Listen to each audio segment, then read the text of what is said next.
Because Virginia's horse industry isn't just racing and farming. It's built on the skills, labors, and passions of dedicated people working in every industry throughout our state. Horses fuel the economy, create jobs, support thousands of families, and even make dreams come true. Virginia's economy wins with horses. Find out more at virginiahorseracing.com. Sirius XM Sports presents At the Races with Steve Byk. Horse racing, handicapping, interviews. This is At the Races with Steve Byk.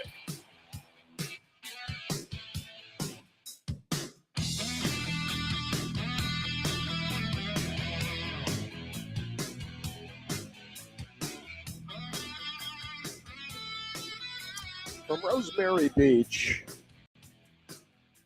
30A, very good Thursday. Race fans, Sirius 162, XM 207, Sports Zone 999. If you're listening to Sirius XM online and at our website, stevebyk.com. Got kind of a wet day here. And so actually we're moving to Clearwater. Tina and I move our tack down toward Tampa after the show today, and I suppose it's okay given what we got outside.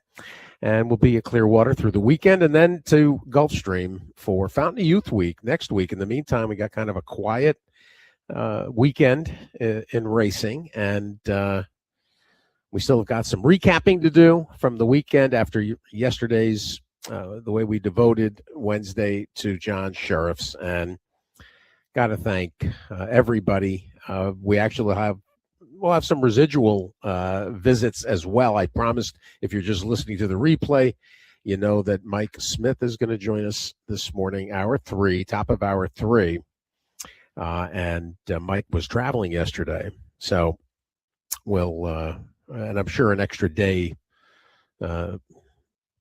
suits Mike as well to absorb, and a lot of people that we reached out to that just are it's going to be a struggle, and there are a couple of owners that I was hoping to hear from, so maybe down the road a little bit as everybody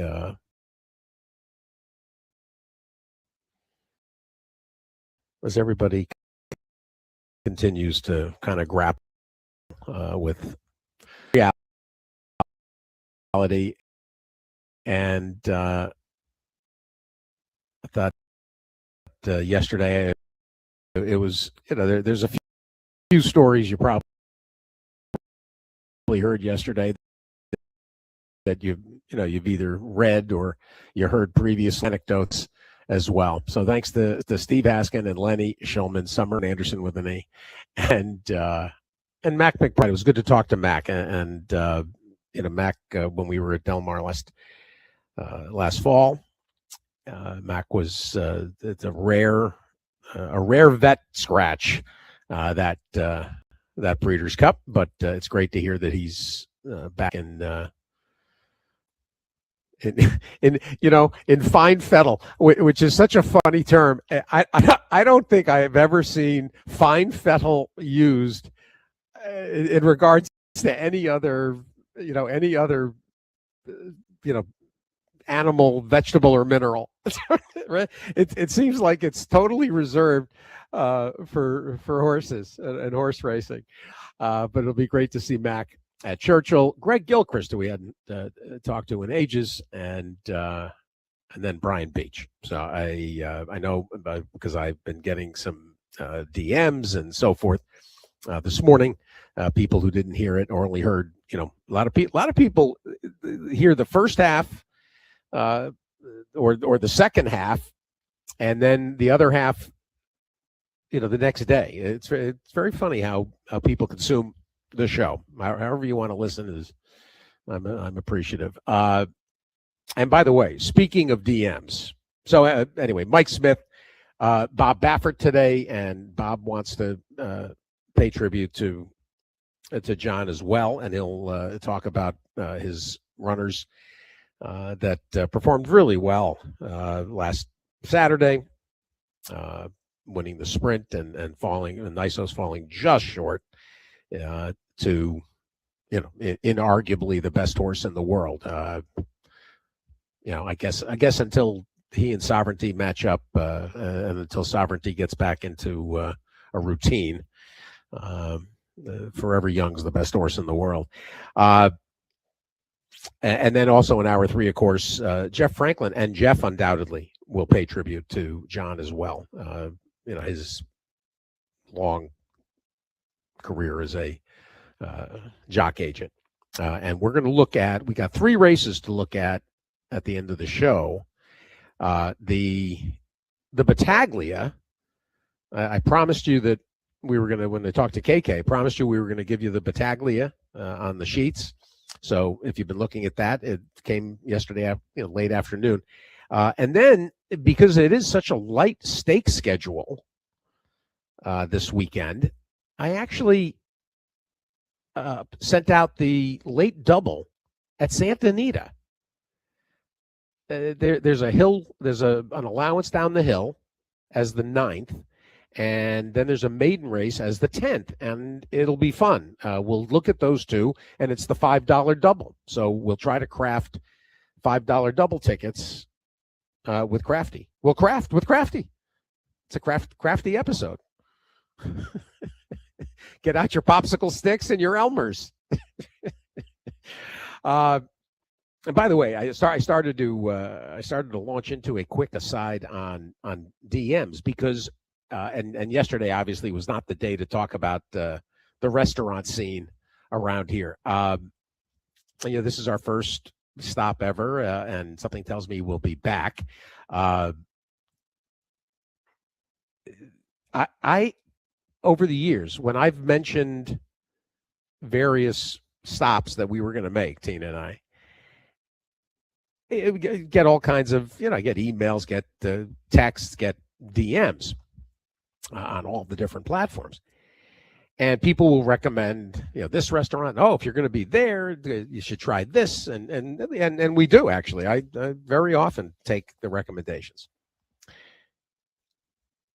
and maybe the part of it is here that it's not a big this is not a big metropolis. It's these little communities along the Gulf of Mexico, and I have never had so many people recommend the same place. I've never seen anything like this. Every single email and text and whatever we got, since we mentioned that we were coming here, every single dining push included Cafe 30A. I'm telling you, I've never seen such uniformity in recommendations. And we went the night we came in, rather than take a I said let's just go, let's get there as we arrived Wednesday or Tuesday night. Everybody's right. Every one of you that raved about this Cafe 30A. And it's upscale. It's a premium dining experience. The food was exquisite, and I mean exquisite. Tina had a lobster thing with a mac and cheese sort of centerpiece. That I'm not a huge steak eater, but I'll have typically about a fillet once each trimester or maybe each quarter. I'll probably have typically 4 fillets a year. This was as good a fillet as I've ever had. And there was a potato, almost like a galette. It wasn't a galette. It there's a name for it, and I'm going to forget it. Unbelievable. It also had she crab soup, which I'm an absolute sucker for. And Tina had if I'm a sucker for she crab soup, she's for a wedge salad. the place is exceptionally good, and I thank everybody, including there was a chef, and there's a chef from New Orleans. No, that's not the chef from New Orleans. Fred Fletcher.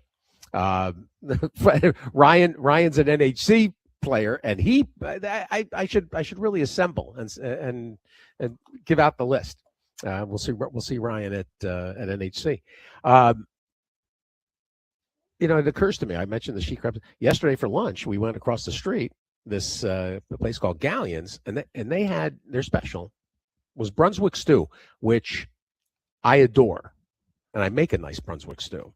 But barbecue anybody that's a barbecue aficionado knows Brunswick stew. There used to be a place just off 95, and I'm sure I'll age myself here too, when you would be driving from Florida, from New England or New York or Maryland or DC or Philly or wherever, just over the Georgia border, where Georgia just kind of cuts in, the Georgia Pig, and it was an A-frame. It was just off the highway. It was sort of tucked into the woods, and it's been gone at least, I bet you, 15 years, more than 15 years. You'd walk in there and the place was dark and smoky. I mean, you'd walk in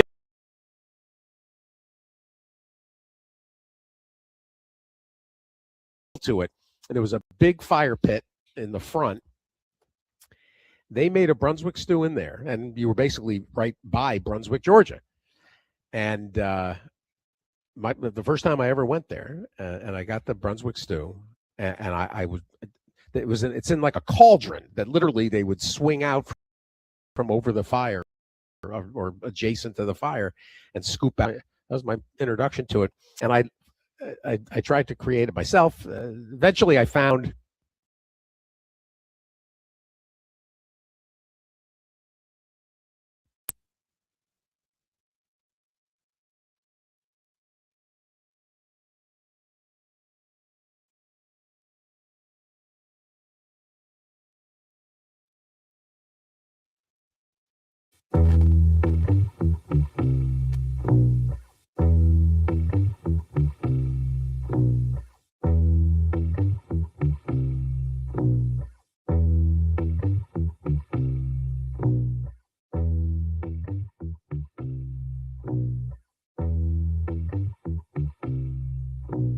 Now, back to At the Races with Steve Byk on Sirius XM Radio.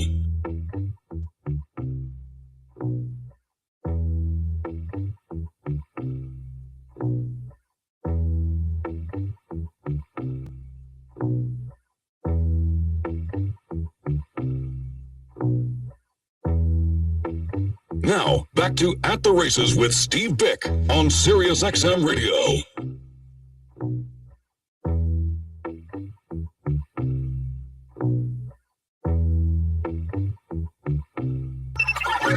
Now, back to At the Races with Steve Byk on Sirius XM Radio. Who you betting on? How about an app created specifically for horse racing? Naira Bets. We specialize in thundering hooves, fist pumping, and boosting your bankroll with robust weekly promotions and offer betting tips from actual horse racing experts. Bet all day and night nationwide. Get the action of world horse racing with Naira Bets. $200 deposit match with promo Steve200. Visit NairaBets.com for details. Horses power Virginia's economy.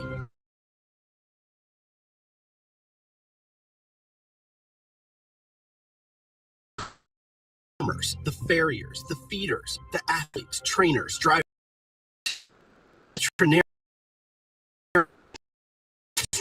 restaurant workers, trail guides. Now that wins with horses. The Pennsylvania breeding program is the best program in the country. The stallion awards, the owner bonuses, also the restricted races and the stakes races for Pennsylvania breeds. Last year, 321 Pennsylvania breeders earned breeders awards. 22 Pennsylvania breeders earned over $100,000. We have the best program in the country. Take advantage of the fantastic program that we have. Learn more at pabred.com. Nothing compares to a horse. They inspire greatness, command respect. Because for the horse industry, just farming, it's built on the skills of dedicated people working in every industry throughout our state. Horses fuel the economy, create jobs, support thousands of families, and even make dreams come true. Virginia's economy. Find out more at Virginia. We're back. I'm sorry about this, and something tells me something tells me first of all that yesterday was a miracle because the connection has been unstable here all morning, and I'm very thankful that we got through all 3 hours yesterday without a problem, and I could tell this morning from early on that things were a little bit more unstable. So I guarantee the last time we lose connection. I told you about Brunswick, Georgia, and I bought this. I bought this cookbook, the Dixie Cookbook, from like 1900 or 1880, 95 or whatever it was, and the Brunswick stew recipe. It says, take the meat from 2 large squirrels. And it always makes me. I remember bursting out laughing. I said, "Well, I'm not going to use this recipe. Take the meat of 2 large squirrels." And, potatoes in there, and tomato, and corn are the other.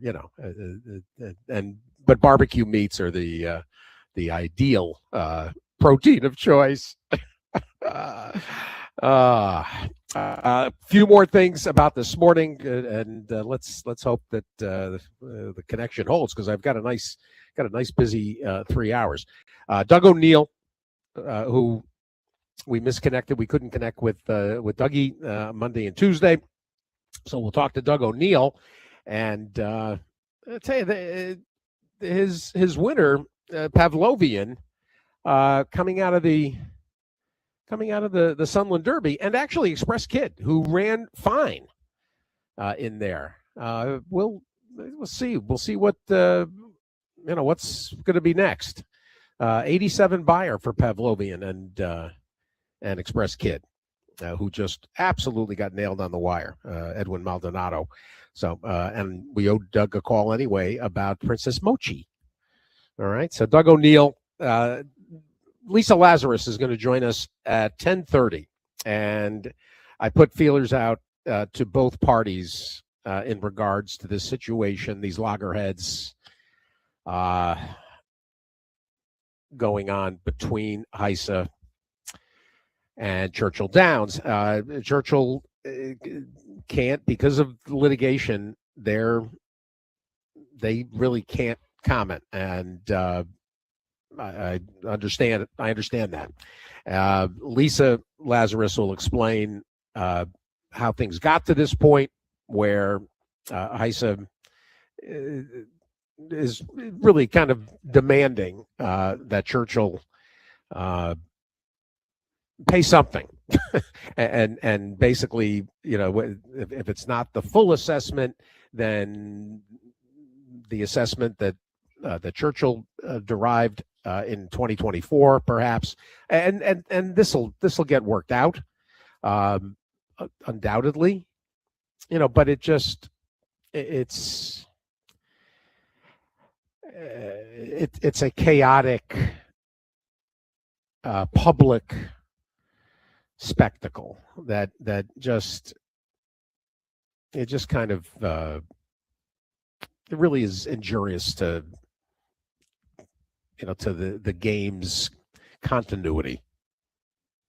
So it's one of those things where you wish this didn't have to bubble out into public consumption, something that could have been worked out. So Lisa will explain Heiss's position and what the alternatives might be, and how this could be alleviated without further a further standoff and any wranglings, any further legal wranglings. But it feels like there will be some hearing. There's a hearing. The hearing yesterday that sort of triggered this spilling out into public. So, all right, Lisa Lazarus. I think Dick Powell's going to slip in for a quick hit, and we'll get a Chinese New Year, and they had a nice. It's one of their one of the big non-steak days. That's something other than one of their big scheduled cards. Again, actually, Rich Eng will be on tomorrow, so we'll say what is it? Gung Hai Fat Choi? Yeah, Gung Hai Fat Choi. Happy Chinese New Year.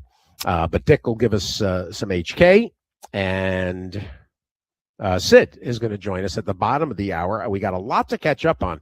For whatever reason, each week we've been a little in arrears, so we've got some of the 3-year-olds to talk about and get through some pedigrees. And of course, most recently, Paladin here, and I suppose we got to get.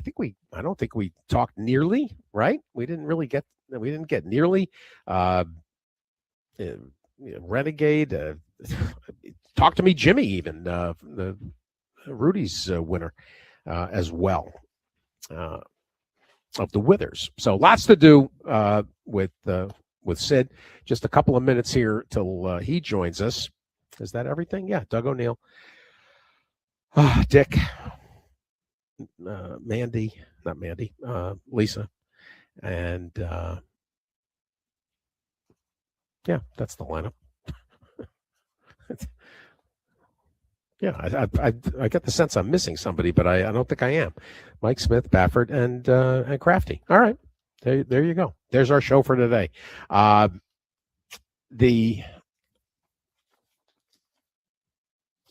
one of the results we did not get to, actually, and a follow up yesterday, because we launched right into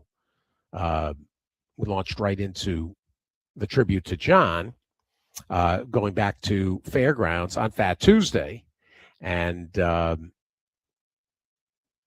they're back in action today. Actually, got a nice card today, considering how big the card was the other day. But the Mardi Gras Shining Star, the Chilean mare for Sumaya US. It's a homebred, and I think it's a homebred, and yeah, and one, in dominant faction at 1-2. Big Trouble, who we were trying to, I think we were all trying to get Foley across with the sibling and with the big family, the Trouble family. Ran well, came running, and could not get any closer than about 4 lengths away. Went off as third choice, because lots and lots of candy. Samantha Siegel's turf debuter went as second choice, went a little under 5-1, and didn't run badly on the turf. Ran kind of evenly, and actually that performance reminds a little bit of what Wayne Catalano's built, the way he ran as well, trying the dirt. And maybe it's me, but it feels like there is more surface experimentation that has gone on in the last several years, and a lot of it has to do with the really the proliferation of grass racing, uh, the acceptance of and the popularity actually of some stallions that that lend themselves to grass, but also get turf runners, Twirling Candy, Omaha Beach, the Warfront types. So and then when you fold in, I mean, frankly, on the turf side of things, especially turf sprinting, it was PJ Campo years ago when New York started to incorporate more turf sprints. And it was a new thing for us. The Mid-Atlantic was really the region that, where was the home of turf sprinting in the East. And then PJ started to incorporate the races into New York. And I remember going to him and saying, why are you putting these on? And he said, the horsemen love it. He says, and it's good for the horses. He says, there's very little wear and tear on turf sprinters. He said they run frequently, and they don't, it's not as demanding as dirt sprinting. It's not as it's not as hard on horses, and there's plenty of venues where the money's just the money is. There was a time when the turf wasn't as lucrative as the dirt, but that has changed. So anyway, it just feels like you get more and more. The more racing you look at, the more PPs, the more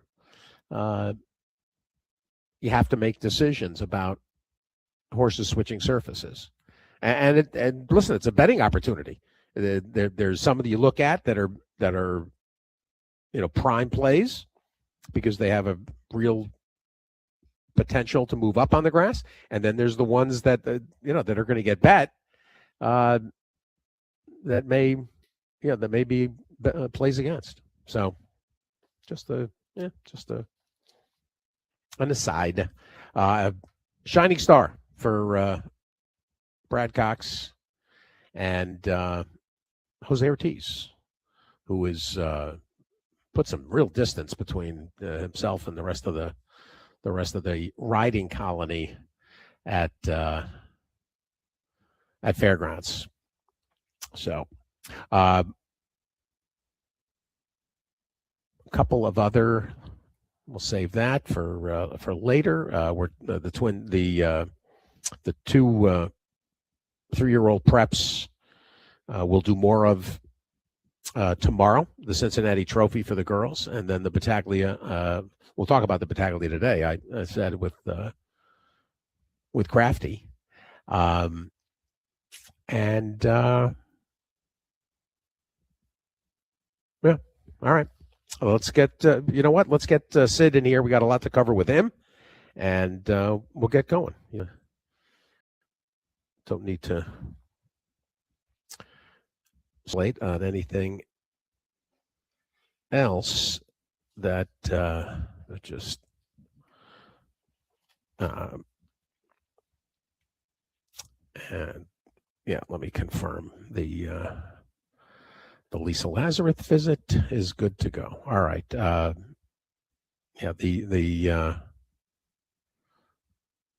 I'll tell you what they've done to this is unbelievable. On the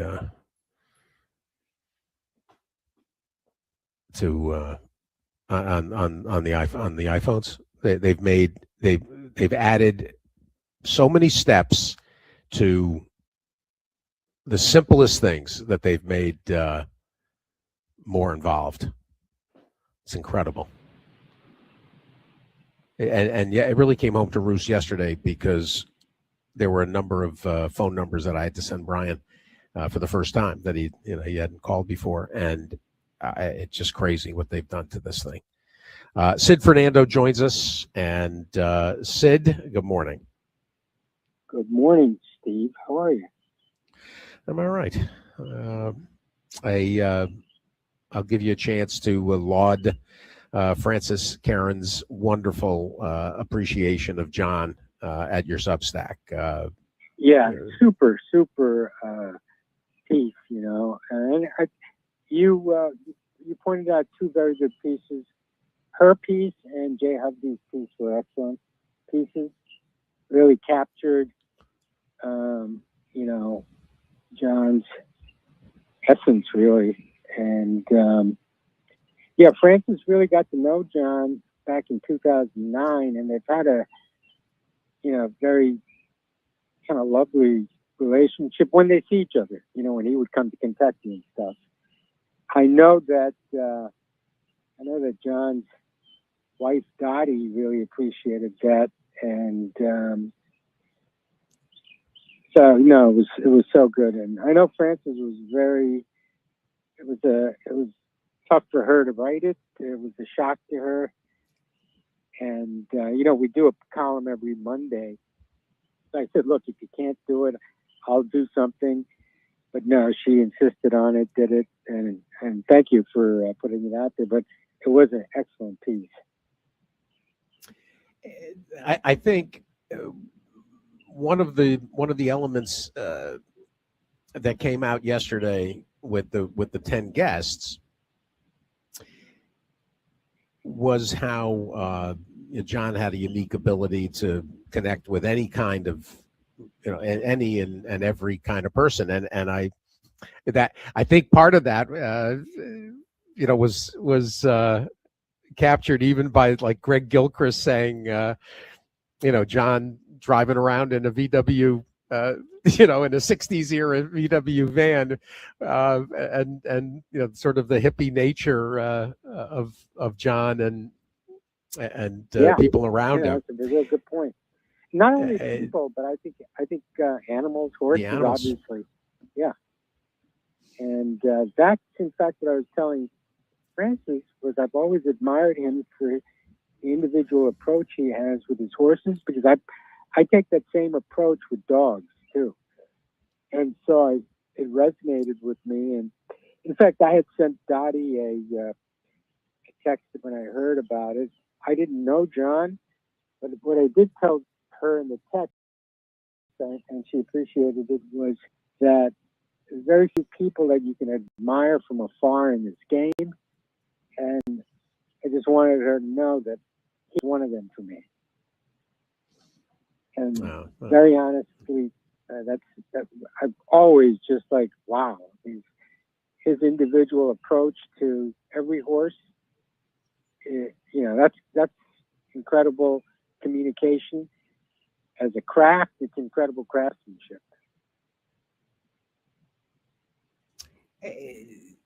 And that's nice about admiring from afar. That's a nice image. Yeah, and that's what's so true for me. I in fact, on your show about a year or two ago, it came up, and I made a case. And in fact, that's how Dottie and I connected. Made a case that he should be in the Hall of Fame. And she reached out to me afterwards and said that she and John appreciated my comments. So, and it might have just been it might have been after you had John on, actually, that I just kind of ad-libbed it. I can't remember exactly, but it's for me, it really was somebody I did admire from afar.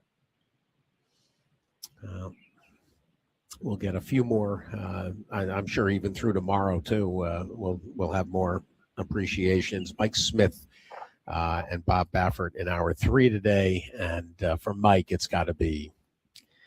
It really has to be tough. I mean, what John ended up doing for his career, and really, I mean, Mike was a Hall of Famer already, but it just elevated him, that much more between Giacomo and then Zenyatta and the other horses that, and the one thing, there were kind of two for me, the way I look at a presentation like yesterday's. There were two absences, and that was riders, and so Mike will make up for that today. But I mean, I could have gone to David Flores is a guy that John used extensively. and successfully. And I thought it was very telling what Brian Beach said, that John was not somebody that was looking for 5-pound bugs or for young That's up and right. coming Yeah. riders. He wanted, Exactly. wanted it. Well, and you know who else was? I'll give you a fascinating parallel, given John Sheriff's adoration and admiration for Nehrud. Right. Nafzger. Nafzger's a guy that insisted on riders that could, provide insight for him. I'll never forget the morning after press conference after the Breeders' Cup when Street Sense had won the Juvenile. And somebody asked asked Carl, why Calvin Burrell? Why, journeyman Calvin Burrell? Why is it? And John, I keep saying John, Carl launched into an explanation. He said, because Calvin gets on in the morning and is helping me develop the horse and is telling me things I need to hear and know to fine tune him.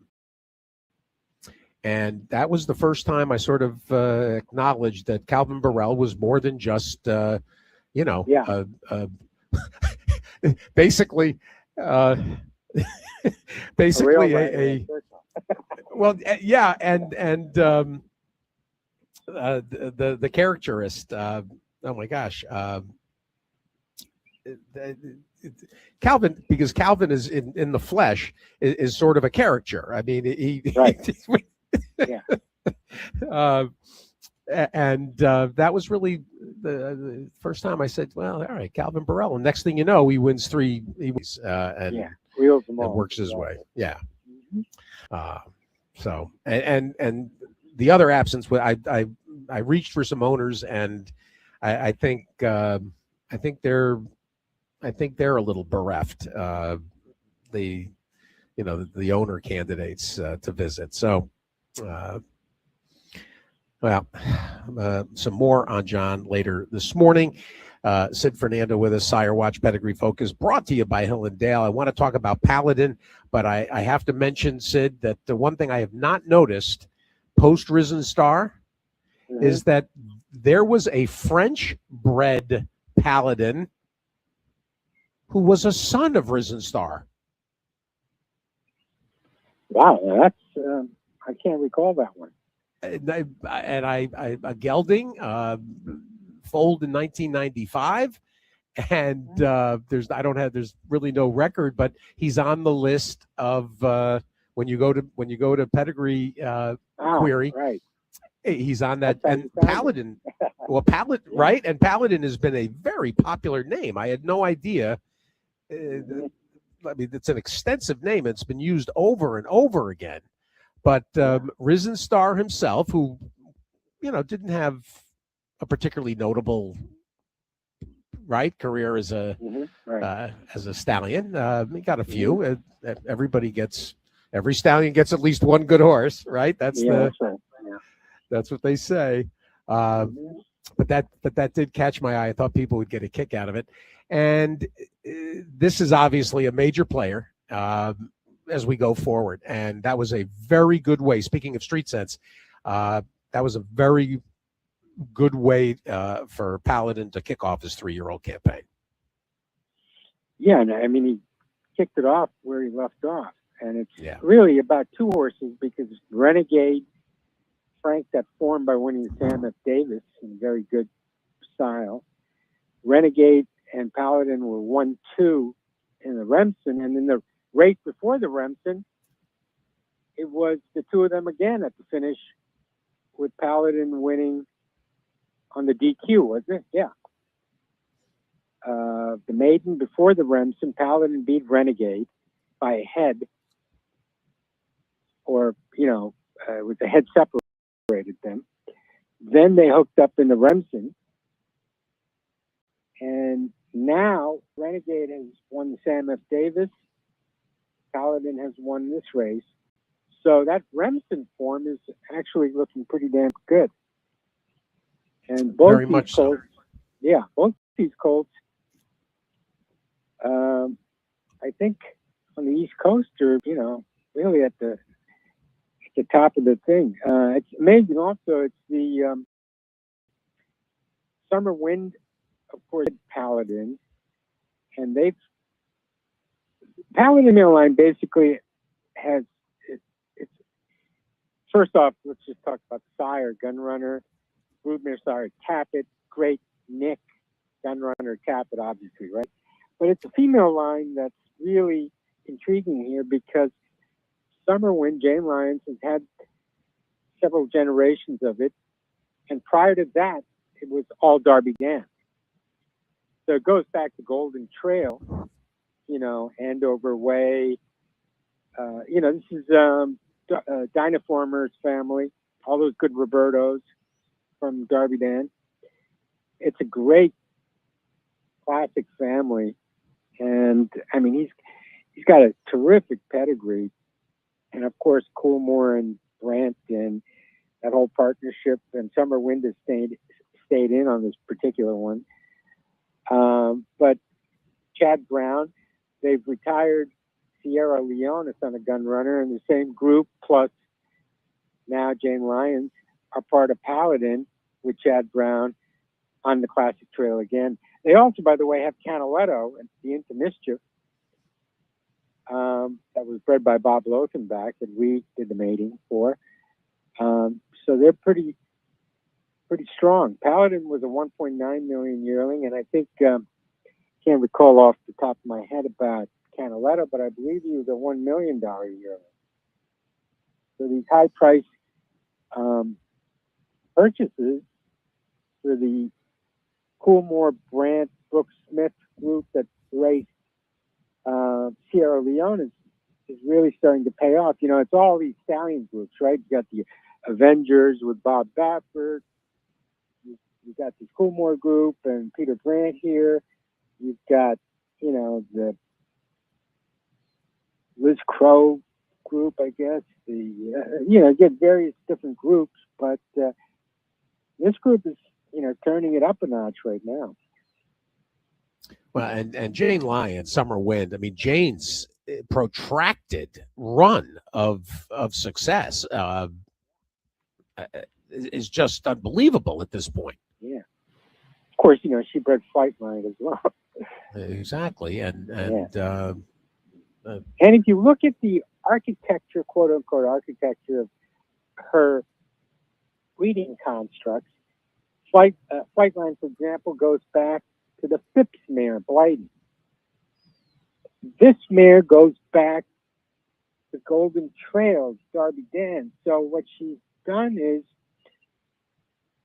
been very meticulously collecting brood mares that have been established by some of the best breeders in this country, and then adding to it in her own right. Because she has actually bred several generations of Paladin's female line already.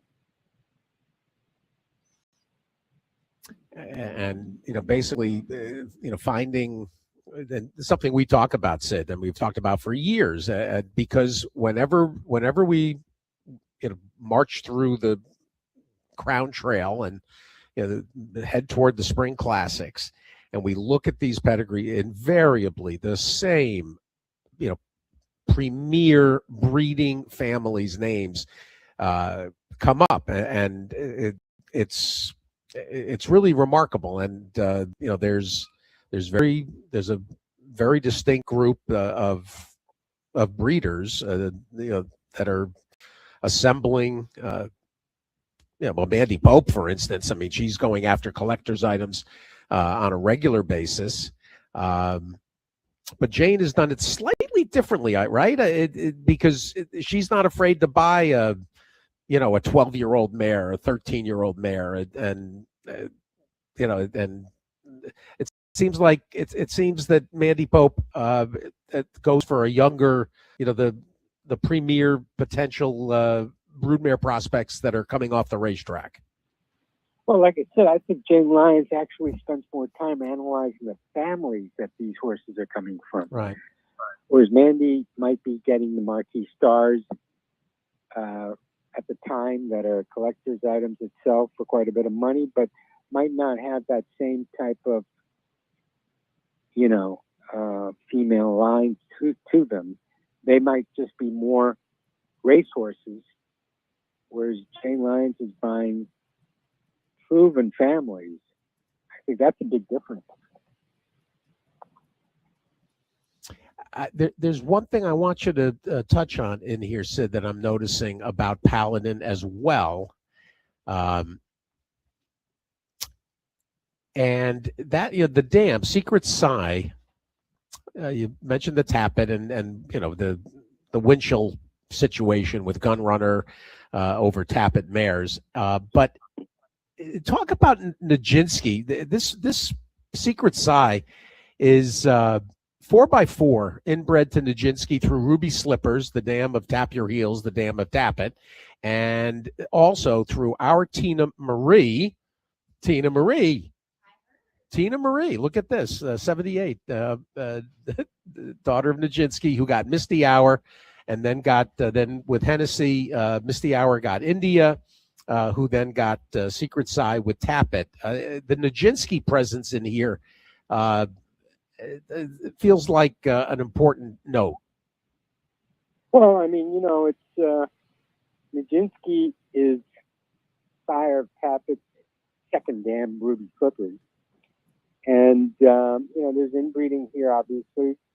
That's going to add, a lot of class and stamina to what's already a pretty strong stamina-oriented pedigree, a mixture of stamina and speed, I should add. You've got Hennessy, a very fast 2-year-old son of Stormcat. You've got Mishwaki, a son of Mr. Prospector, who gets speed and stamina in pedigree. And, as you pointed out, Artina Marie is the daughter of Nijinsky. But, it's basically classic type of breeding. I mean, you go, Artina Marie is by Nijinsky, okay, out of Java Moon by Graustark.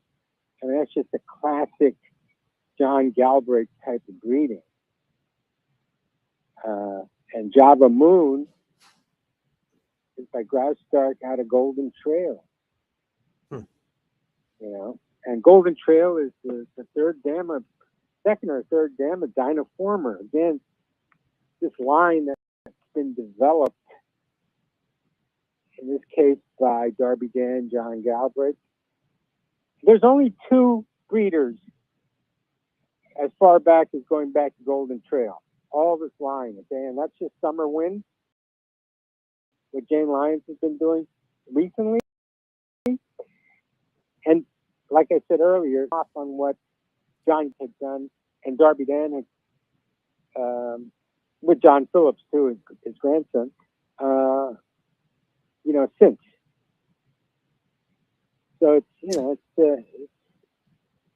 it's one of those.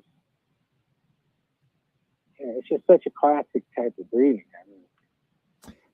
Well, and there is.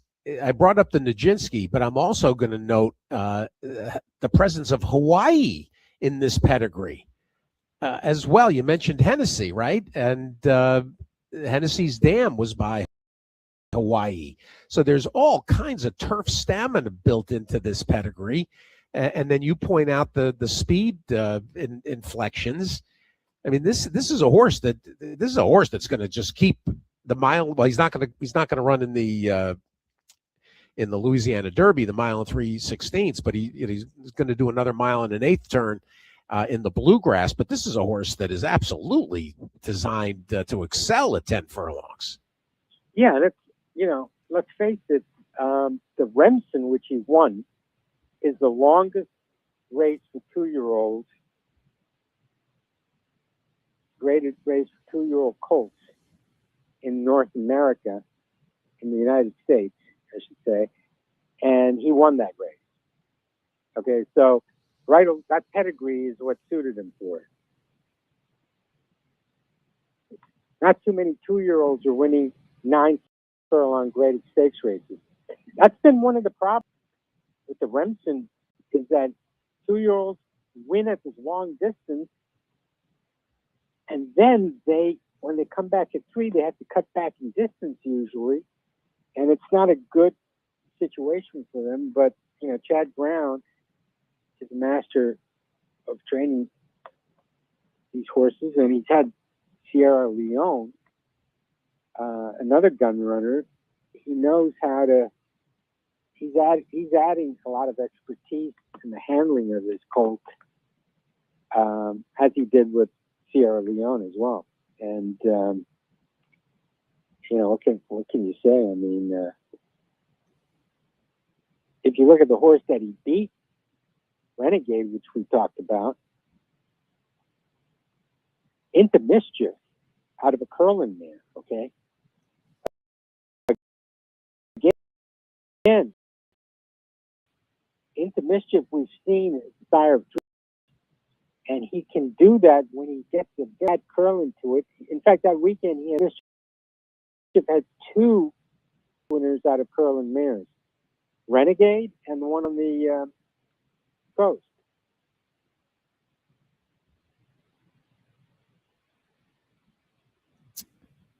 Yeah, you mean the who are we talking about? The Baffert? Yeah, I'm just going to try to see who it was again, but let me see here. I have to look it up now, but Plutarch, exactly. Yeah, I can. I'm still absorbed. I got to tell you, I'm absorbed in this Pal. This is really the first time I've line of Paladin, and it just goes from strength to strength. And then the strength up front with Gunrunner and Captain. Unbelievable. I mean, you got the strength up front and the strength of depth. Yeah. Well, you've got Brooke Mead and Isabel Dodge Sloan. Here's 8:30. Sunnyvale, Sunbriar, Colin. This is this is a female family that has really been cultivated carefully. Sid, this is good for. I can't wait to talk to Jane Lyon about this. And Jane Lyon is cultivating it as carefully as she is now handling this the way all did. And it's, with classic racing as the prerogative, as the, and it's made $1.9 million. People that got it know how to look at horses and read pedigrees, and obviously it was a great physical to bring 1.9 million, and other people were involved in bidding on the horse, so that's why it went up that high. But these days, if you're looking for these classic type of horses, you want Curlins, you want Gun Runners, you want Tappets, and you want Into Mischiefs. And if you look at this group, Canaletto is owned by them. He won that maiden very impressively. Group Into Mischief, half, right? Again, right. Again, geared towards classic racing.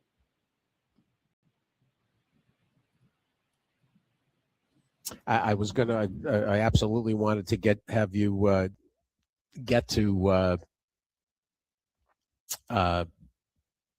Silent Tactic and talk to me, Jimmy, even too, the Withers winner for Rudy, that kind of blew that race apart, because it kind of is interesting that you got last week you had the 2 Into Mischief sons, Renegade and Plutarch, but then you had a Tacitus and a Modernist, and obviously Bill Mott with a hand in both, but neither of them, Tacitus and Modernist, getting the kind of, it's early and so forth, but not necessarily. Silent Tactic is a great horse to bring up. As he's pointed out by Tacitus, the son of Tapit. Tacitus was a staying horse, and the big thing about him was he seemed to always run out of ground. He was always second or whatever. Anyway, check this out. He's bred on the reverse cross of Paladin because he's by Tacitus out of a gunrunner mare. Exactly. And he's got the inbreeding 4x3 to AP Indy. He was bred by Don Alberto, who's been breeding some terrific horses, including, the Belmont Stakes winner,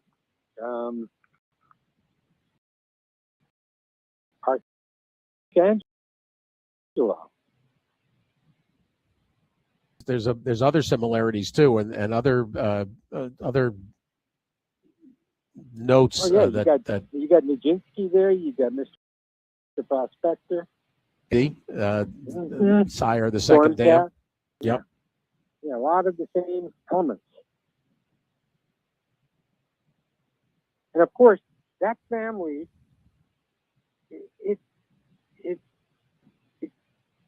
we're talking here, Silent Tactic.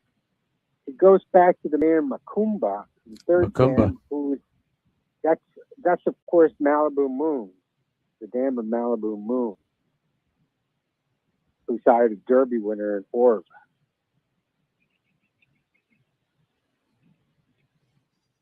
Yeah, you've got Malvinia, the second dam, is a full sister to Malibu Moon. Yeah, this is interesting. It's an interesting horse. I mean, he's going to have to deal with the late running aspects.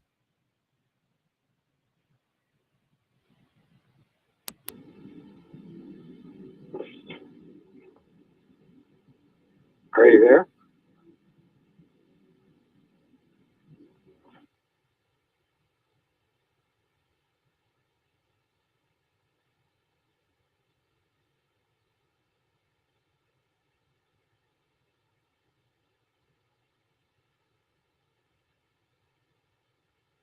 Not created specifically for horse racing. Naira Bets. We specialize in thundering hooves, fist pumping, and boosting your bankroll with robust weekly promotions and offer betting tips from actual horse racing experts. Bet all day and night nationwide.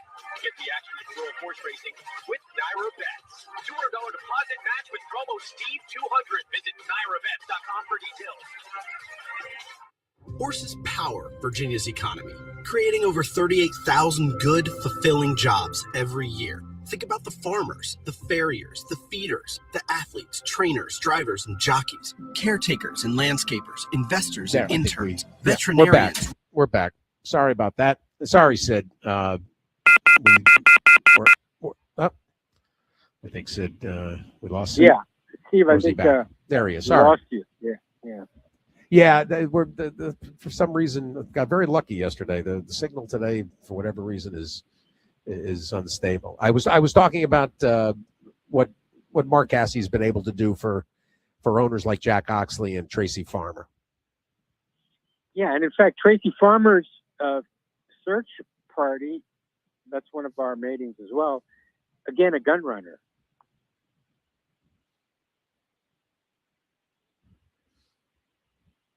Well, I'm here.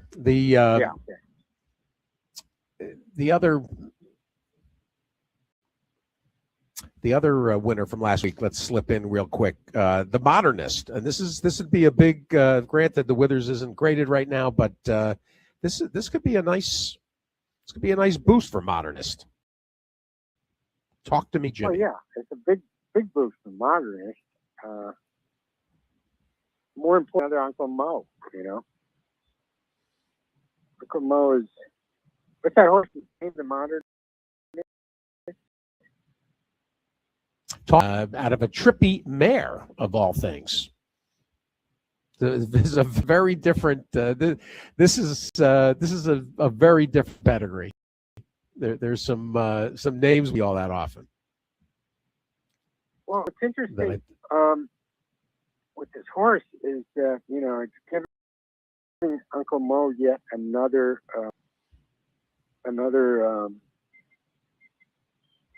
son who's, showing signs again. And, it's basically a very well-bred Uncle Mo. Modernist was out of a Bernardini mare. This one talked to me. Jimmy is a New York bred too. Has a very big female line when you go back to Swatsko. It's again. Steve, are you there? Yeah, I'm listening. That's Galbraith again. Yeah, it's Galbraith again. Exactly. Yeah.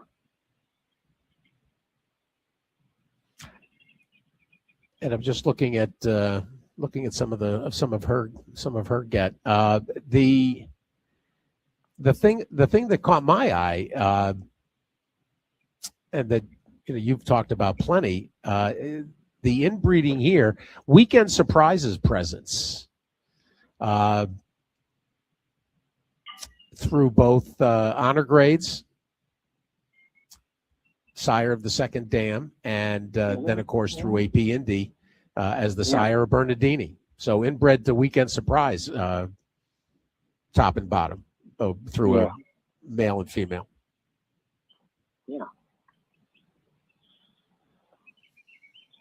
And so there's also there's one other thing that catches my eye here too, Sid, and that is another turf stamina influence.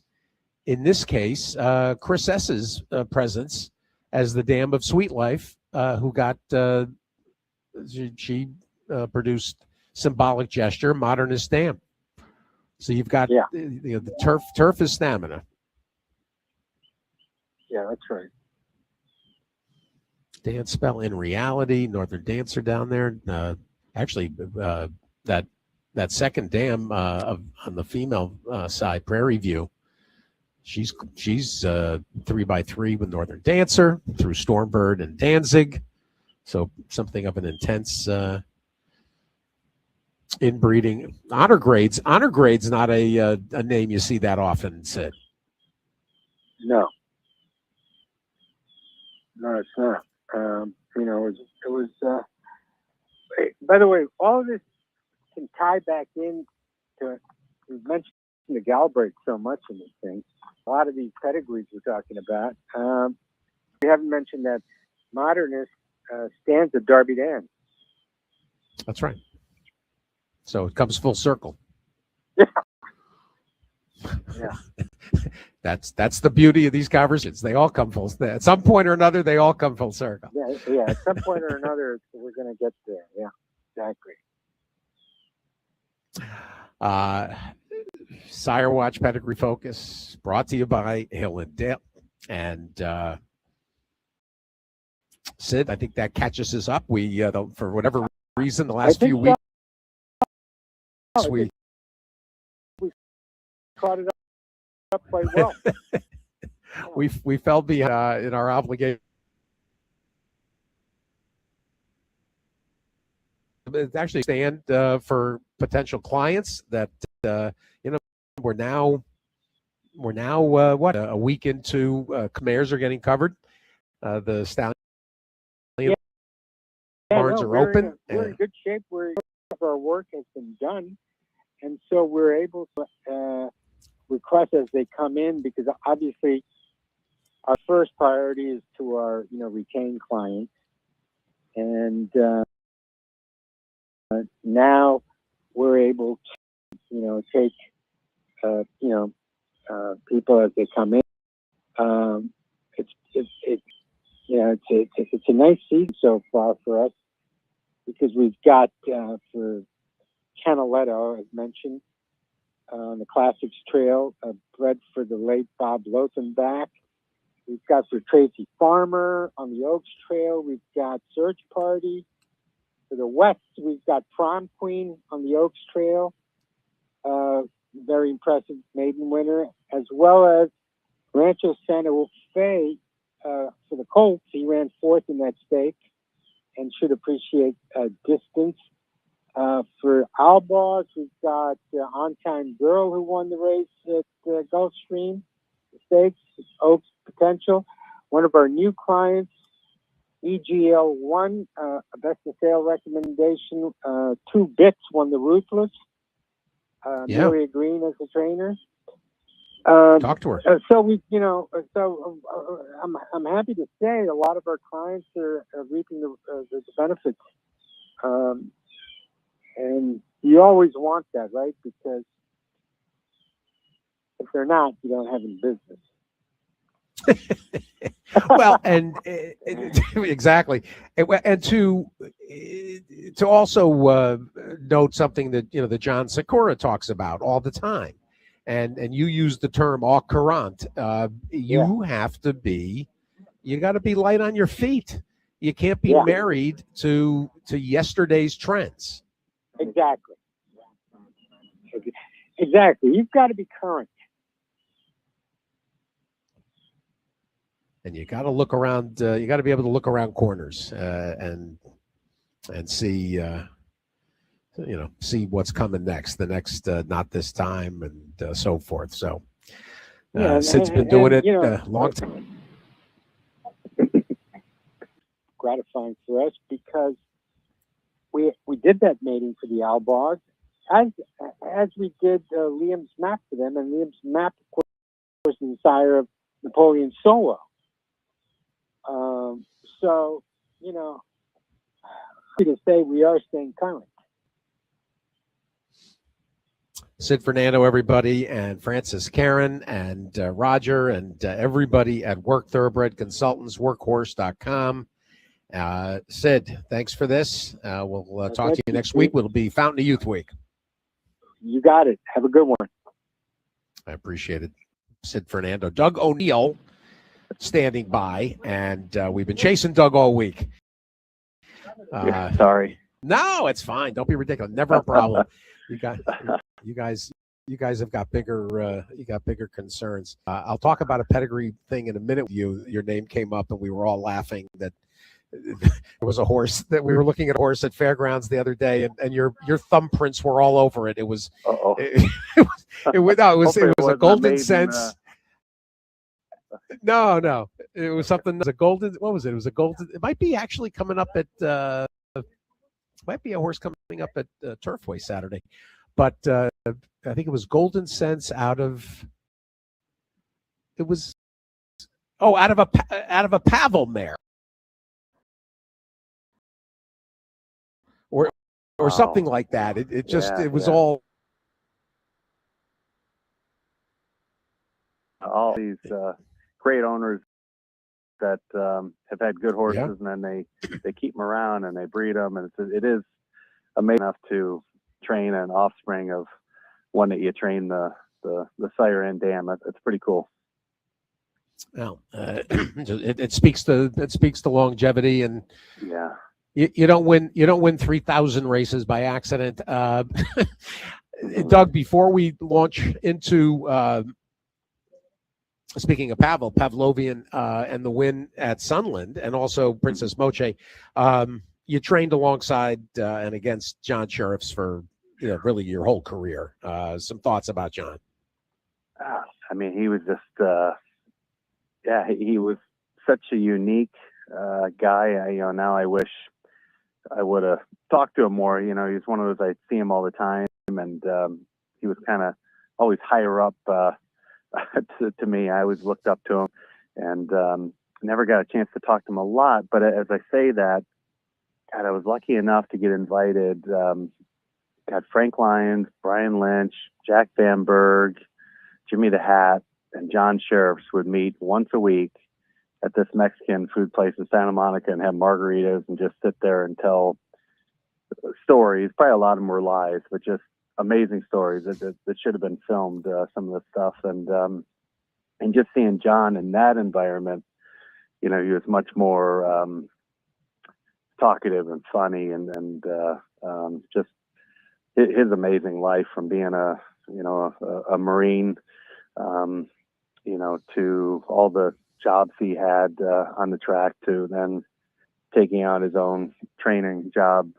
Just an amazing person. And I was actually surprised he was 80, to be honest with you. If you had told me he was 65, I would have believed it, because he was just always so healthy looking and so active and mentally sharp. And but you could tell he loved horses maybe a tad more than he liked people. And I can relate to that most days as well. So he was just an amazing guy, and left us way too soon, for sure. It's funny. It's very funny you say that about the 80, because it came up yesterday in the tribute show that like you say, you could have said 65, you could have said 71. Nobody, you wouldn't have believed it. Well, and also because he's accomplished so much with relatively small number ahead. He never had more horses on hand than he could touch daily, and from that standpoint, he was really he was like Heisa before Heisa. I mean, he was always just so horse came way before any race or any purse or anything, and I know sometimes he would drive the racing office nuts, because they'd be like, yeah, John, you've got like 8 works on this horse. It's like, horse ain't ready when he's ready. And so he was really just magical with, racing office couldn't pressure him. He was going to do whatever was best for the horse. And you'd see it in the afternoon. And so, yeah, he again, Heisa before Heisa. And he really, he did his own regulatory stuff and made sure every horse he worked or ran were, past his eyeball test, that they were ready to go. I pulled up, I was curious. I pulled up Lava Man's record, because I thought maybe there was a horse or two of John's that ran up against them, but not so much really. A couple, there was one that ran third. Yeah, I remember one that, honest to God, we even joked a little bit that the horse pushed. I'm trying to think who it was. Came from the outside of Lava Man and kind of pushed Lava Man to the finish line.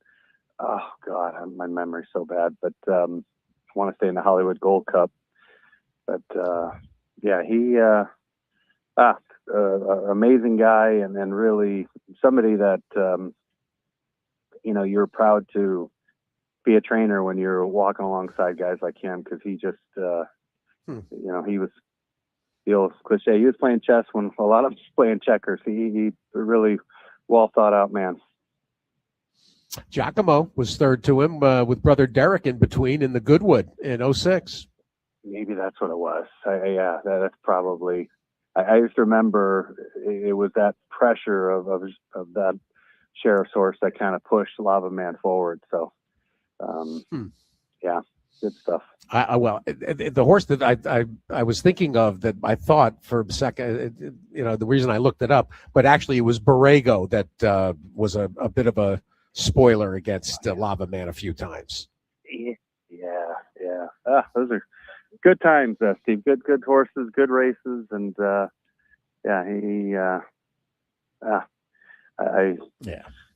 can't say enough good things about John, and just what a shock that was, and again, he'll always be.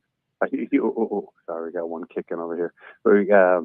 He'll always be a major part of the horse racing world, that's for sure.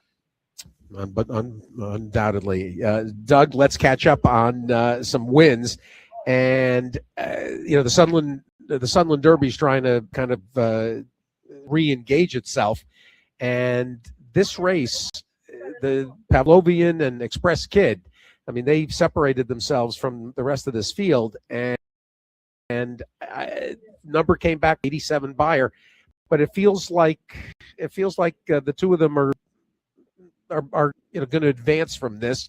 Talk about Pavlovian's win. I mean, that was a really exciting race, and Edwin. It looked to me like you were behind before the wire and behind after the wire, but not at the wire. Yeah, that was, talking to Edwin later on that day and the following morning. Yeah, pretty amazing. He swears he knew he had it, and that's obviously impossible for him to have known he had it. But he was pumping his fist like he won by 5, and literally it was probably 5 centimeters. But no, pretty amazing. And again, as we were talking about earlier, to have a Paul and Zilla Redham homebred, that's amazing to be at that point.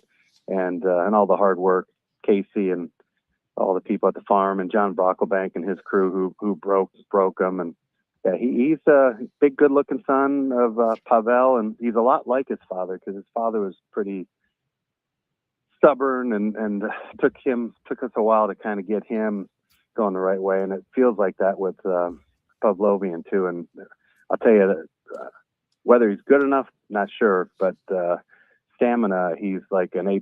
I mean, he will keep going. And as we've known, with the Derby going a mile and a quarter, it's key number 1. So we got that going for us, and we'll just see if we can get lucky and get him there. And he's a little interesting from, you bring up the stamina side. He's out of a Bellamy Road mare, Mandy's Grace, and Redham's homebred. He not only did he break his maiden going 5 furlongs, you even debuted him going 4.5 in one of those early baby races, and he was graded stake placed in the best pal, actually, behind Desert Gate. He's got a lot of experience. That was his 9th start, so he's got a big foundation. And this was a quantum leap forward on a fig basis. Yeah, no, you nailed it. I agree. He's tremendous. Knock on wood, very sturdy and very tough-minded, like his pops, and yeah, like you say, the versatility of being able to run like he did early on, sprinting, and now going 2 turns. I really think, the sky's the limit with him. So we're very excited, and beating Justin's horse too. That's a legit big time. He's got a huge future, breast kid, and to go up to Sunland and to beat him like that by a nose is really a credit to how good I think Pavlovian is, and continue, could be moving forward. Well, I mentioned that mare. You trained that mare. She was she only won once, but in 3 starts. And you and Alex Canchari. Oh my gosh! Wow, that's wow. Whew. Wow. I'm sorry. Yeah. Yeah. Maiden broke. You dropped her in at Oaklawn to break her maiden, and look what she's produced here. Yeah, credit to Paul and Zilla too for they're really good about taking care of the horse when they're done running, and then the ones they choose to add to their broodmare band. So credit to them to add her, and yeah, he's a good one. What's interesting about this, Doug? The mare RNA'd in a mix sale, and they went on with her. That's interesting. I mean, this somebody could have had this mare in foal at the time to Frosted, and instead she is hung around as part of the Redham's team. She herself is out of a very nice mare. Remember Magical Mystery Cat? Oh yeah, yeah. That was Satish. Wow.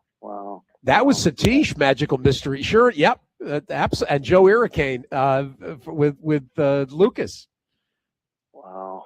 Well, we're How seeing about this? Yeah. It's, for a Calbred, this is he's a legit colt for sure.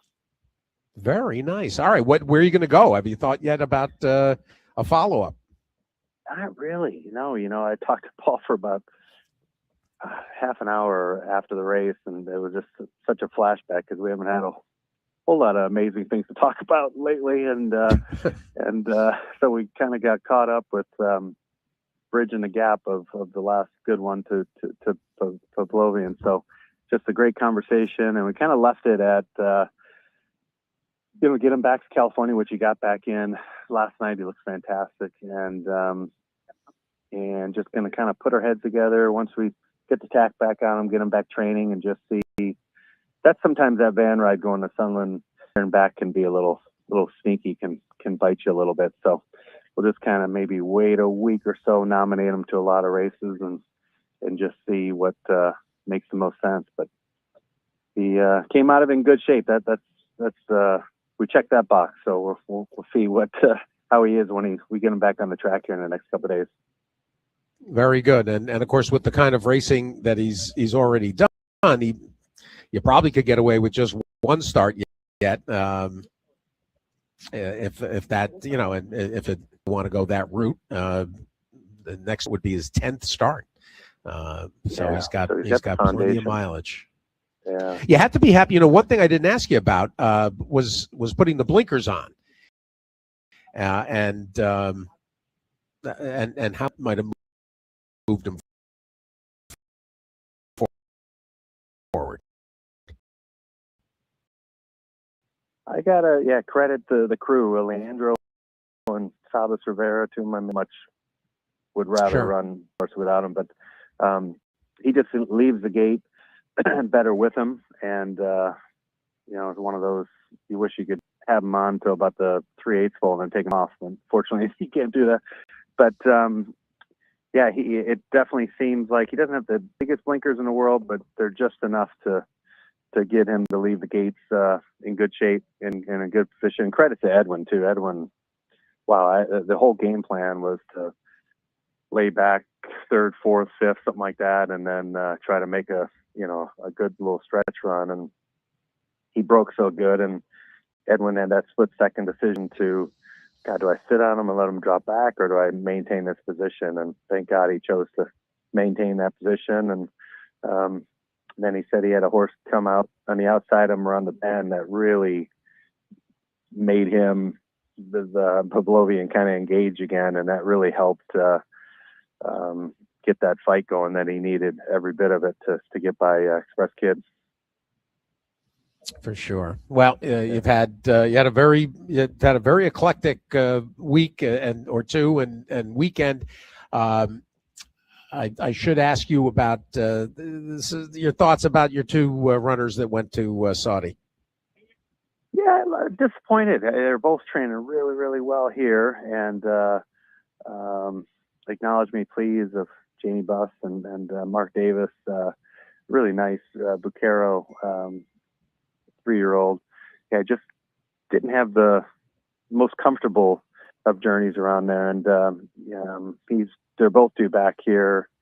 I think to get in Sunday or Monday, another few days. So I haven't seen him yet, but the crew said they both came out of it in good shape. And then Dio Joe, we thought would be a little bit more off the pace. He ended up finding himself up near the front and just couldn't quicken with those good horses. So it was quite an honor to invited. Both of them were doing good, and they didn't run their best races, but they both came out of it in good shape. So anytime you're lucky enough to have a horse who's doing well and ready to go internationally and you get invited, it's hard not to accept that. And so it was a good experience, but we'll get them back home and get them back.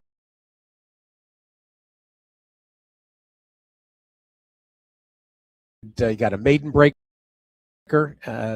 New York bred, actually, the American Pharaoh colt, Work. Oh, yeah. Yeah, nice colt. Got to thank Mr. Kelly and Calumet Farms and Eddie and Jack. They spent a lot of money on him, and we were scratching our heads with him. Could not get him to run as well as he looked in this pedigree, but finally took him off the pace in a turf sprint, and man, he really looked like the horse that we were hoping we were going to see earlier, but came out of in good shape. And Mr. Kelly, our whole goal was to try to get a Derby type of horse. Not sure if he's that, but we're gonna, if he's doing well, we might try some Derby preps and see if we can't shock the world and backdoor into it with work.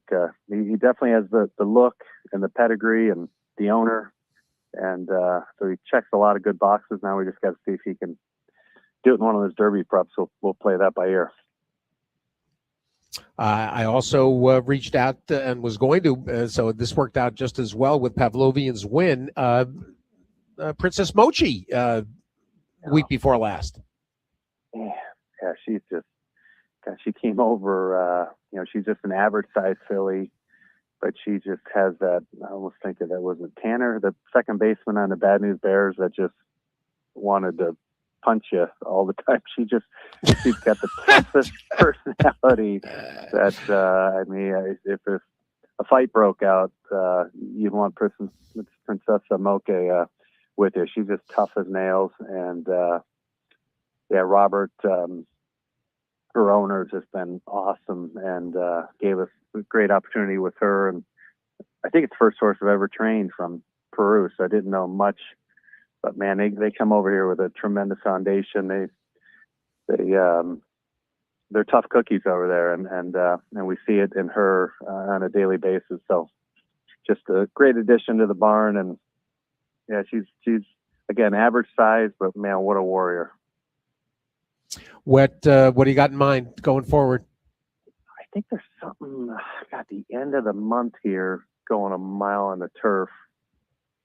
Can't think of the name of the stake, but it's a stake like February 28th here. I think it's Santa Anita. That's kind of the game plan with her and Mirko DeMuro, who gets along with her so well. He'll be back on her, and those two just fit each other great. And she is really you're honored to be working alongside horses like that. So she's just makes things really easy because you just lead her over there, point her in the right direction, and she's gonna fight. In addition, let me ask you about one more recent maiden winner. This is the 3-year-old that another Calbred, another Redham homebred, Troisième Étoile. Wow, you said that pretty good. You know what that means, Steve? Well, 3 stars or 30 stars. 30? Yeah, third star. I think it's a hockey thing at the end of the game where they do the first star. Oh yeah, 3 stars, of course. It absolutely is a hockey thing. Sure. Yeah, but I 10 years in Montreal, Doug. Yeah. Oh, there you go. You know what's going on. you know the actually big game today, right? The women's gold medal is today, isn't it? Yeah, it is, and the men are in the semifinals themselves. Yeah, good stuff. The women are slaughtering it's obscene. What did I see? They've outshot opponent 5-16 or something. It's scary. That's the Mocha on skates. They're fighters. they're it's going to be great. But Paul loves. He's named a couple of those French names that I just butcher, so he cracks up when I try to say it. So I won't even try to say it other than the third star. But she's another one, just average size. You'd probably look past her a little bit if you're looking at horses in the pasture, and she's a leader. She loves very competitive, and even that win the other day, Juan Hernandez was on her and didn't get the greatest of trips, and he had to dive down on the inside and got up, and just most lightly run horses wouldn't be able to navigate that kind of trip. But she's a fighter. She's doing great. Like you said, she's a Calbred. She's a homebred. And I think she's definitely on to Calbred stakes in the future for sure. Excellent. Well, and speaking of stakes, Doug, look ahead quickly. Just a couple of starters. Briganti goes in the Pasadena on Sunday, and you got Miss Lizzie in the Wishing Well. Yeah, now they're both doing well. Miss Lizzie, she's won down the hill before, so we know she's got a lot of ability. Such a tricky course. I love the course coming down the hill there, and It's a very competitive race. Nesuel Jaramillo is on her again. Second time will be riding her, and I think she's probably 8, 10, 12 to 1 morning line. But if she gets a really dreamy trip, she can definitely get it done. So we're excited about her. And Brigante is just a big, good-looking son of a gun that definitely has the ability. Again, another one we were trying to figure out a way to backdoor him into the Derby, but not sure if he's. It looks like he's best probably 2 turns on a turf, so we'll play that by ear. But he's training well, and I think we're optimistic he's got a good chance this weekend.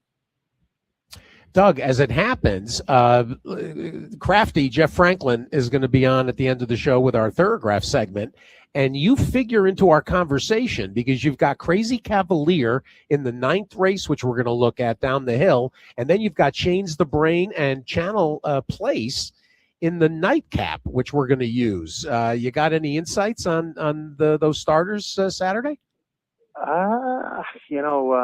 Crazy Cavalier just ran lights out the other day with Jaramillo on him for the first time. So, he's jumping up a little bit in class and he's coming down the hill, I think, for the first time. So those are 2, interesting things that are concerning, a little concerning, but he's doing well. And, he was a horse that was it seemed like a lifetime maiden. And then he kind of got the job done. I think he's won his last 2 in a row. So we're hoping things happen in threes for him. But, he definitely, I wouldn't say he's a single by any means, but definitely think he's got a big chance there. And then the 2 maiden fillies, that Shane's the Brains has always trained like a big-time horse, and she's been disappointing in the afternoon. But she put together a good one the other day, and, we're hoping she can maybe set this time and use that mid-race punch, use it more towards the end of the race. And then Channel Place, she's coming off, I think, her best race. She ran, I think, 3rd or 4th last time out, and she worked lights out the other morning. So she's got a good chance. But you pick 2 challenging races because they're both wide open. So those are the kind of races where the numbers, it'd be interesting to see what our numbers guru says. Well, it'd be fun, and that's why I thought the $5 late double has really become attractive, as well as the $3 turf pick 3, the $3 late pick 3, a horse that Jake Ballas bred and sold $85,000 as a short yearling going back to 24. And Doug, I'm not going to put you on the Steve Asmussen hot seat, the lock of the week, but you do also have cash in tonight and Tate Bats. That's on Sunday in that nightcap. You got horses. You got some horses at Mahoning as well, and far flung. But what about the other maidens? Who is the Doug O'Neill lock of the week? I am putting you on the spot. Lock of the week. That's a tough call. I'm trying to think. Who do I got in? We got a couple. I got a. What about Dinkum?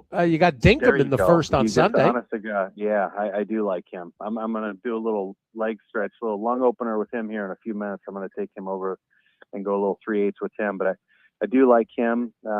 He ran lights out in his debut, and then we got a filly named Legal Fiction for Paul Redham coming off a long layoff, and she's a little fighter. So yeah, we got a lot in this weekend. I wouldn't say no total standouts, but we're hoping there's a few wins in there somewhere.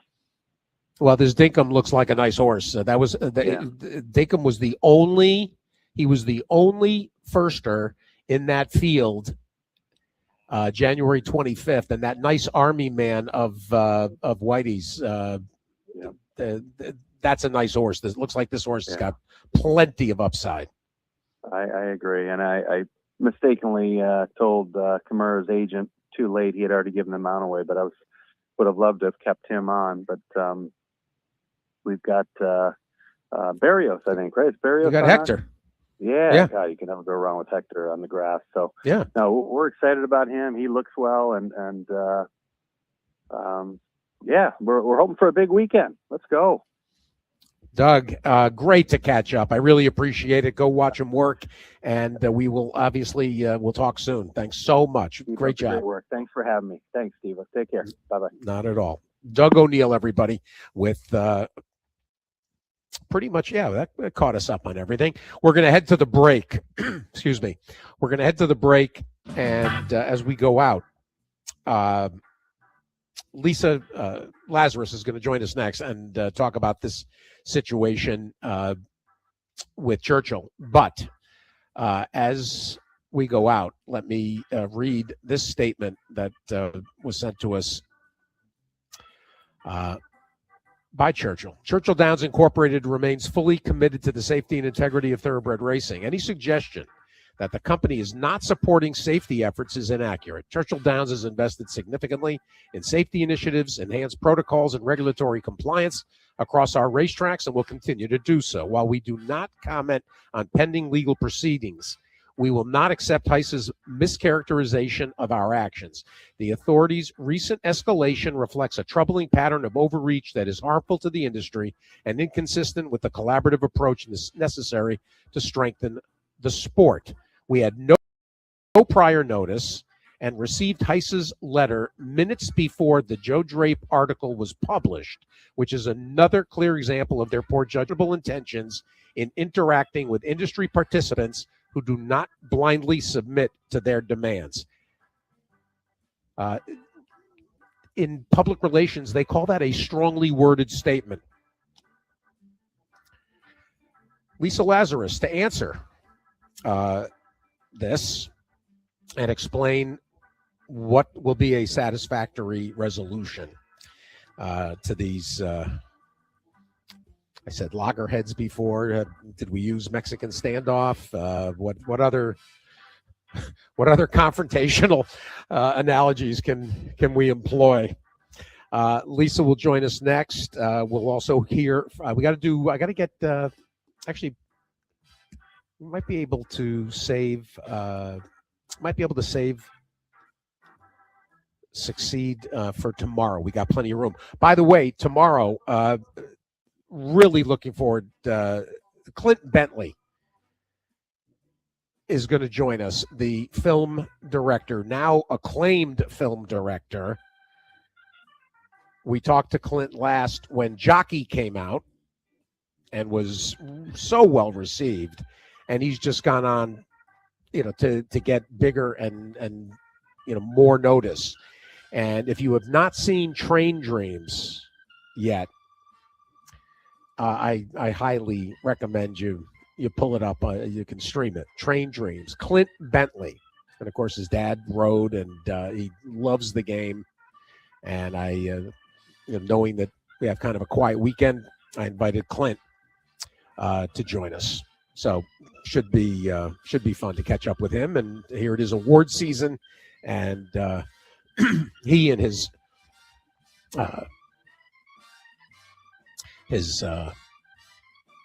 stars have been feted through the Golden Globes and such. We will step away. When we come back, Lisa Lazarus later. Mike Smith to pay tribute to John Sheriff's. Bob Baffert off of Nisos's big effort and the win in that sprint and more. And he'll share his Baffert appreciation, and Crafty, Jeff Franklin. Stay with us. Second half at the races. Sirius XM.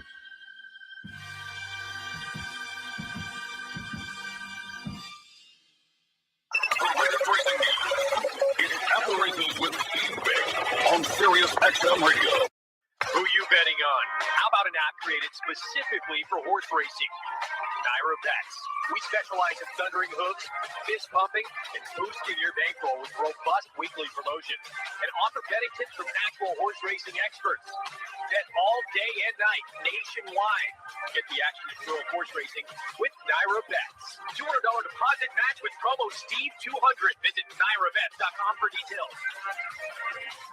Horses power Virginia's economy, creating over 38,000 good, fulfilling jobs every year. Think about the farmers, the farriers, the feeders, the athletes, trainers, drivers, and jockeys, caretakers and landscapers, investors and interns, veterinarians, restaurant owners, restaurant workers, tour guides, trail guides, equine therapists, and more. Now that's horsepower. Virginia's economy wins with horses.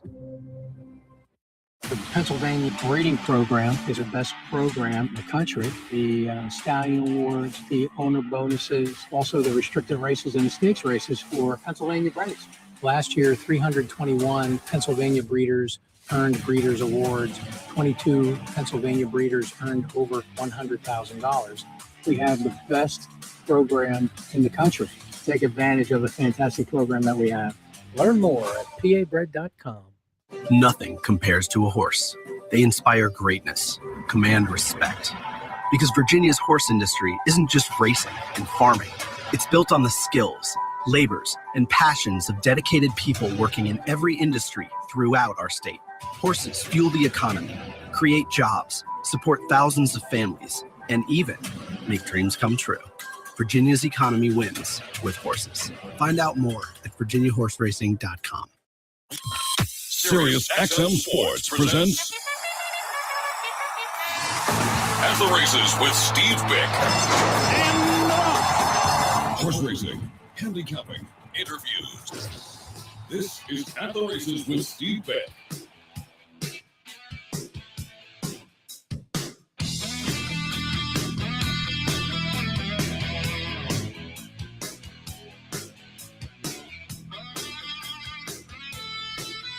We're back, coming to you from Rosemary Beach, Florida, and I, even though it's been kind of a fleeting visit, I can tell you that we will enthusiastically recommend it to anybody that would like to consider a stop. This has always been an area I was curious about, and thanks to everybody that sent us recommendations, because everything they've told us is has been highly accurate. We're staying at a place called The Pearl, which is kind of a different establishment, lodging establishment, and the people could not be more accommodating and friendly. We will head to Clearwater after this, and the Florida portion, Fountain of Youth, and Tampa. And of course, it looked like Tampa, looks like they had a wonderful 100th anniversary celebration over the weekend.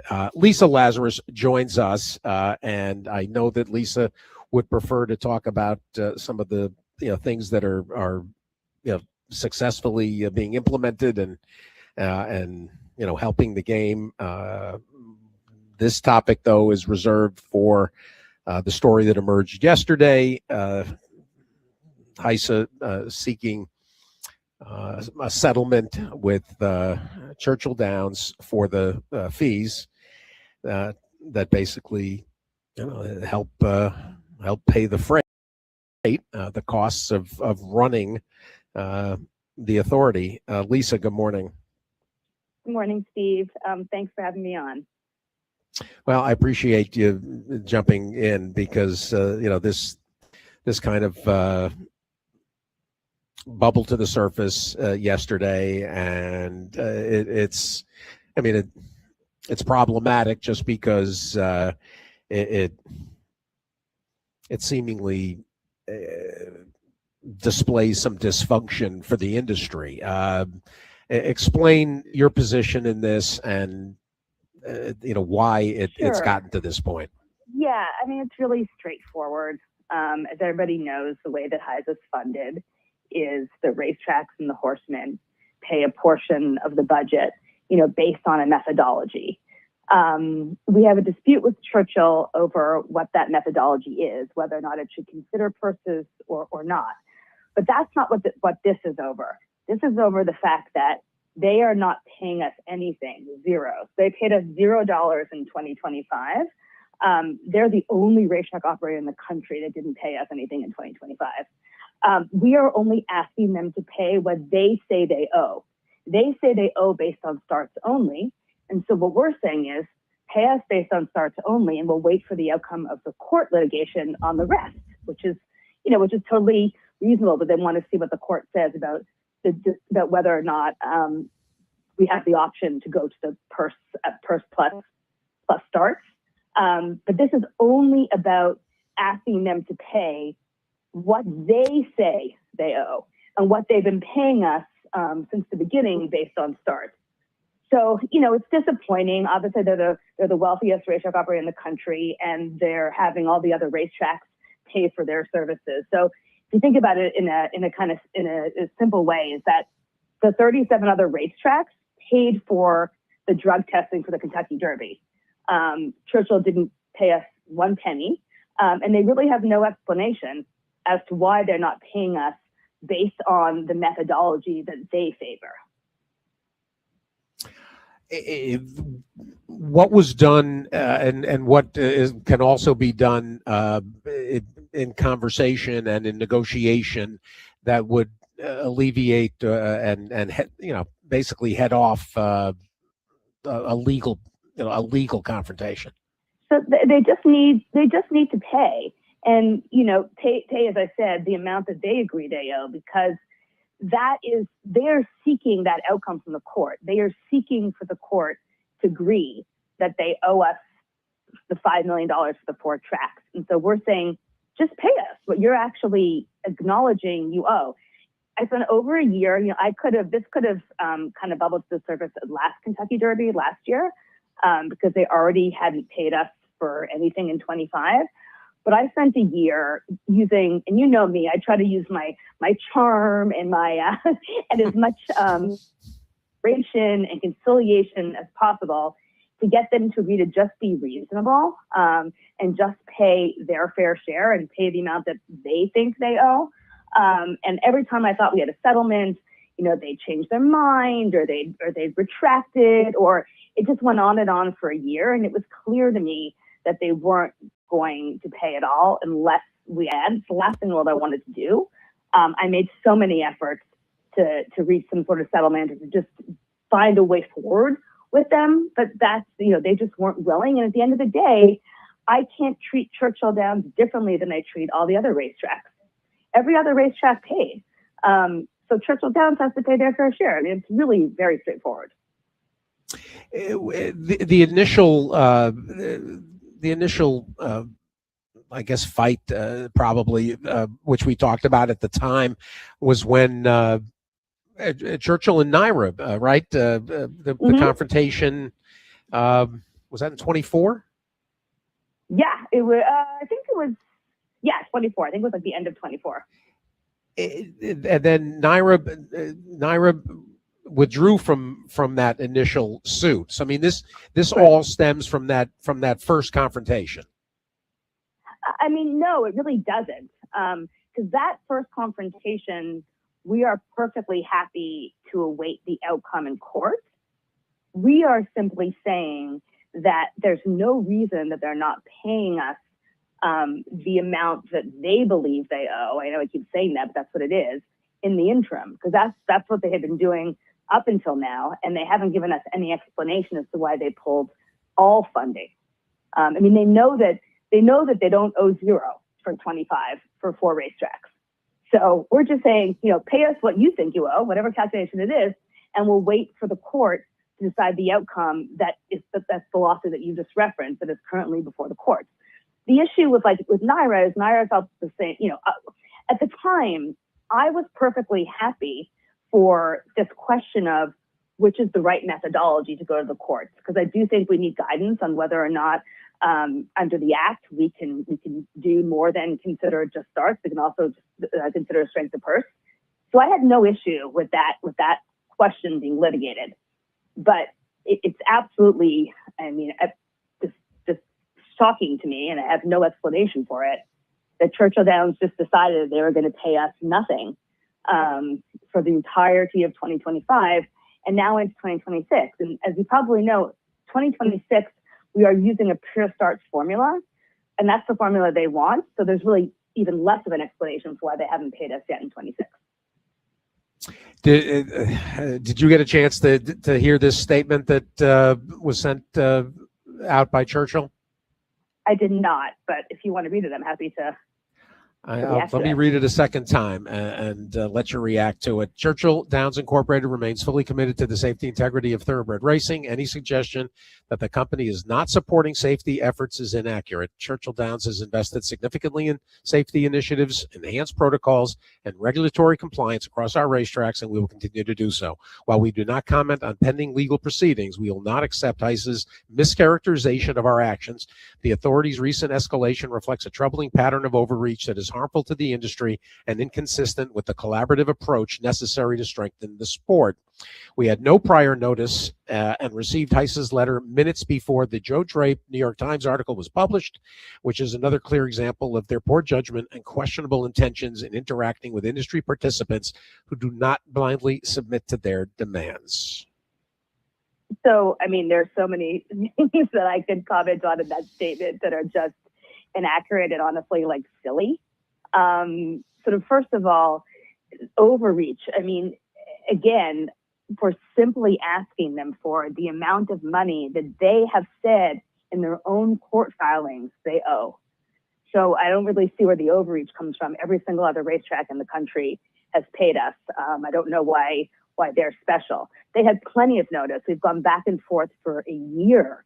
I mean, I have told Bill multiple times that if we can't reach a settlement, you're going to force my hand, and I have no other options. You're putting me in a corner because I wouldn't be doing my job, and I wouldn't be an ethical steward of the safety and integrity of the horse racing industry if I did a special deal with Churchill Downs.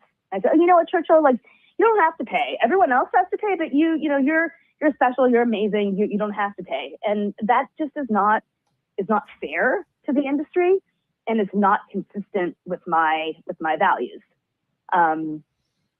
So that's really, I understand why they feel like they need to respond, but honestly, that response is not helpful because it doesn't explain in any way, shape, or form why they aren't paying us anything.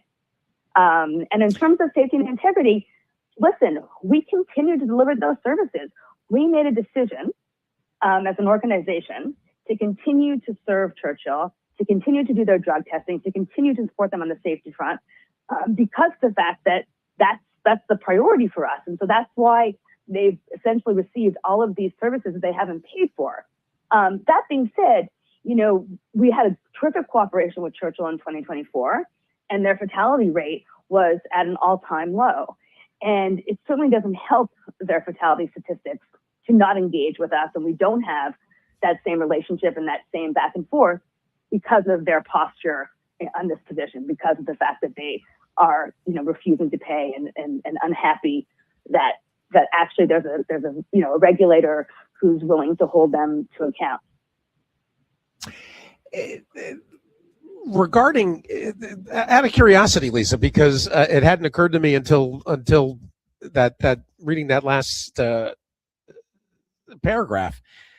How is it that Joe Drape and the Times released that piece if Churchill was unaware of basically simultaneous to receiving your demand for payment? How considering that Joe hasn't reported on anything in I don't know 2 years, the timing of that not seems. True. He actually reported on. He had a big racing story like 3-4 days ago. Well, okay. Putting that aside, no. I mean, listen, it wasn't simultaneous. We did wait until Churchill was served, and we waited about half an hour. But yeah, I mean, absolutely. I essentially educated Joe about what was transpiring ahead of time, because we've tried every single other option available to us, every single other tool in the toolbox to try to get them to be reasonable and to be fair. And unfortunately, the only thing that they respond to, it seems, is that sort of public pressure. And again, our hand was forced. All right, understandable. Did you utilize any levers from within the industry, other major operators and stakeholders? Everyone, essentially, that you name it. Everyone, you name it. I'll check it off. Everyone, from the Dale Romans of the world, who, was a terrific human being and made a lot of significant efforts, to, chairman of Churchill Downs, Alex Rankin, I could go on and on. But I think you know me well enough by now, Steve, that I'm not a person that seeks conflict. Like, my approach is always to try to bring people together, and to try to create an industry that's all going in the same direction. But after an entire year of doing everything I possibly could, it just gets to a point where if you don't actually draw a line in the sand, it almost begs the question of why do we even have the regulatory body? If we're not going to treat all racetracks and all companies the same, and you're not going to be fair across the board, what does that say about the leadership of a governing body?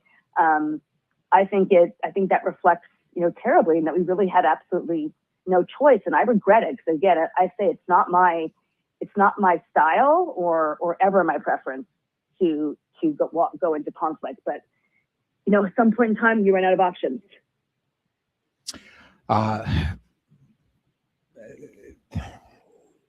What are the next steps, and what is the timing, and what else are you prepared? What else is HISA as the authority prepared to do to force a resolution?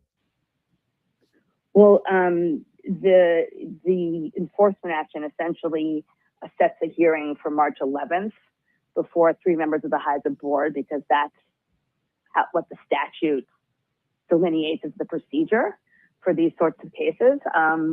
Hopefully, we'll be able to reach a resolution before then. Hopefully, they'll be willing to pay what they agree they owe before then.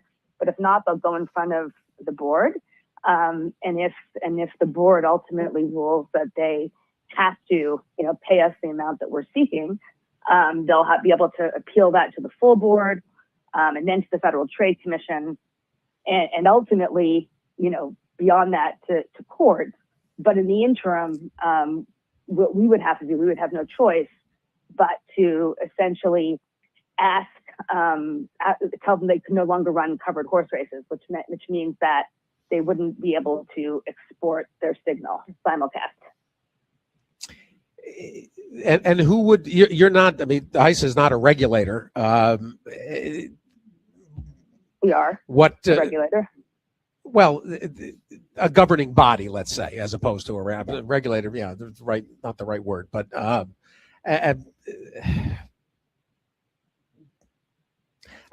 it's not getting to that, Lisa. Right? We're going to.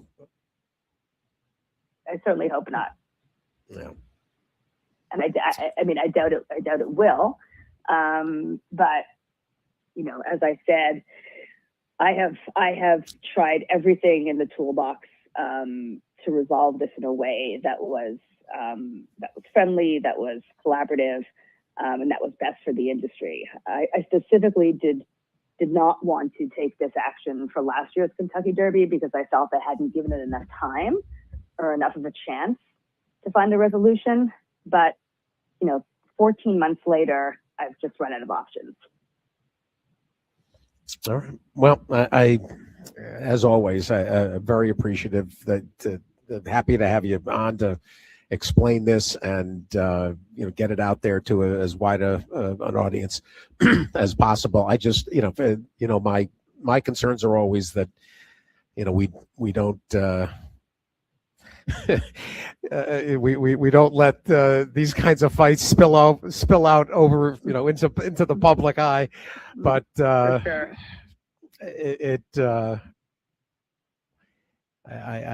I do understand what the why and wherefore of you're trying to utilize what what you've got at your disposal to exactly. Yeah. Exactly. Right. Well, that's the stick that Congress gave us, and so no other racetrack has forced us to use that stick. No other racetrack has brought us to this point.